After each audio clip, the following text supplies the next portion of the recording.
This is Charles Dickens' A Christmas Carol, Chapter 1. Preface.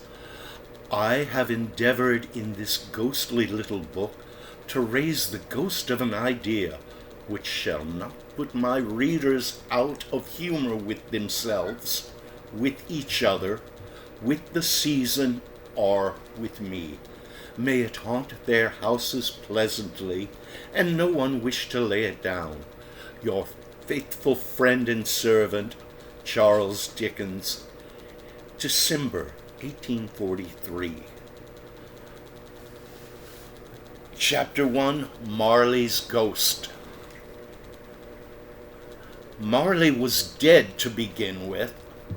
There is no doubt whatever about that. The register of his burial was signed by the clergyman, the clerk, the undertaker, and the chief mourner. Scrooge signed it, and Scrooge's name was good upon change for anything he chose to put his hand to. Old Marley was dead as a doornail. Mind, I don't mean to say that I know of my own knowledge what there is particularly dead about a doornail. I might have been inclined myself to regard a coffin nail as the deadliest piece of ironmongery in the trade, but the wisdom of our ancestors is in the simile, and my unhallowed hands shall not disturb it, or the country's done for. You will therefore permit me to repeat emphatically that Marley was as dead as a doornail. Scrooge knew he was dead. Of course he did. How could it be otherwise? Scrooge and he were partners for I don't know how many years. Scrooge was his sole executor, his sole administrator, his sole assign, his sole residuary, legate, his sole friend, and sole mourner. And even Scrooge was not so dreadfully cut up by the sad event, but that he was an excellent man of business on the very day of the funeral, and solemnized it with an undoubted bargain. The mention of Marley's funeral brings me back to the point I started from. There is no doubt that Marley was dead. This must be distinctly understood, or nothing wonderful can come of the story I'm about to relate. If we were not perfectly convinced that Hamlet's father died before the play began, there would be nothing more remarkable in his taking a stroll at night in an easterly wind upon his own ramparts than there would be in any other middle-aged gentleman rashly turning out after dark in a breezy spot. Say St. Paul's churchyard, for an instance, literally to astonish his son's weak mind. Scrooge never painted out old Marley's name. There it stood, years afterward, above the warehouse door, Scrooge and Marley. The firm was known as Scrooge and Marley. Sometimes people knew the business called Scrooge, and sometimes Marley. But he answered to both names. It was all the same to him. Ah, but he was tight-fisted hand at the grindstone, Scrooge. A squeezing, wrenching, grasping, scraping, clutching, covetous old sinner, hard and sharp as flint, from which no steel had ever struck out generous fire. Secret and self-contained, and solitary as an oyster, the cold within him froze his old features, nipped his pointed nose, shriveled his cheek, stiffened his gait, made his eyes red, his thin lips blue, and spoke out shrewdly in his grating voice. A frosty rime was on his head and on his eyebrows and his wiry chin. He carried his own low temperature always about with him. He iced his office in the dog days and didn't thaw it 1 degree at Christmas. External heat and cold had little influence on Scrooge. No warmth could warm, no wintry weather chill him, no wind that blew was bitterer than he, no falling snow was more intent upon its purpose, no pelting rain less open to entreaty. Foul weather didn't know where to have him. The heaviest rain and snow and hail and sleet could boast of the advantage over him in only one respect. They often came down handsomely, and Scrooge never did. Nobody ever stopped him in the street to say, with gladsome looks, "My dear Scrooge, how are you? When will you come to see me?" No beggars implored him to bestow a trifle. No children asked him what it was o'clock. No man or woman ever once in all his life inquired the way to such and such a place of Scrooge. Even the blind men's dogs appeared to know him, and when they saw him coming on would tug their owners into doorways and up courts, and then would wag their tails as though they said, "No eye at all is better than an evil eye, dark master." But what did Scrooge care? It was the very thing he liked, to edge his way along the crowded paths of life, warning all human sympathy to keep its distance. Was what the knowing ones call nuts to Scrooge. Once upon a Christmas, of all the good days in the year, on Christmas Eve, old Scrooge sat busy in his counting house. It was cold, bleak, biting weather, foggy withal, and he could hear the people in the court outside go wheezing up and down, beating their hands upon their breasts and stamping their feet upon the pavement stones to warm them. The city clocks had only just gone 3. It was quite dark already. It had been light all day. It had not been light all day. The candles were flaring in the windows of the neighboring offices like ruddy smears upon the palpable brown air. The fog came pouring in at every chink and keyhole, and was so dense without that although the court was of the narrowest, the houses opposite were mere phantoms. To see the dingy cloud come drooping down, obscuring everything, one might have thought that nature lived hard by and was brewing on a large scale. The door of Scrooge's counting house was open that he might keep his eye upon his clerk, who, in a dismal little cell beyond, a sort of tank, was copying letters. Scrooge had a very small fire, but the clerk's fire was so very much smaller that it looked like one coal. But he couldn't replenish it, for Scrooge kept the coal box in his own room, and so surely as the clerk came in with the shovel, the master predicted that it would be necessary for them to part. Wherefore the clerk put on his white comforter and tried to warm himself at the candle, in which effort, not being a man of strong imagination, he failed. "A Merry Christmas, Uncle!"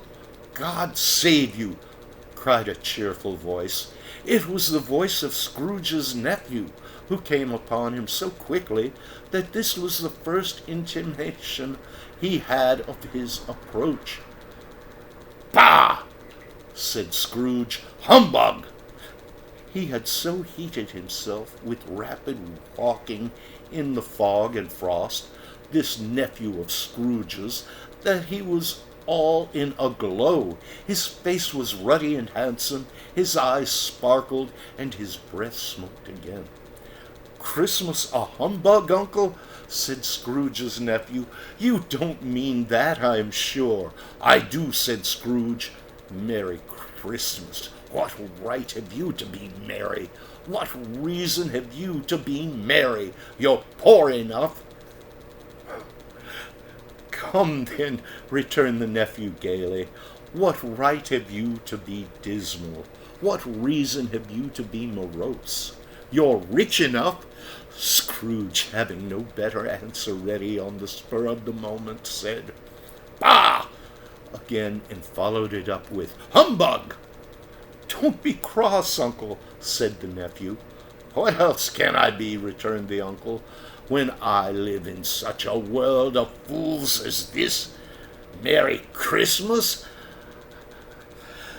Out upon Merry Christmas! What's Christmas time to you but for paying bills without money, a time for finding yourself a year older but not an hour richer, a time for balancing your books and having every item through a round dozen of months presented dead against you?"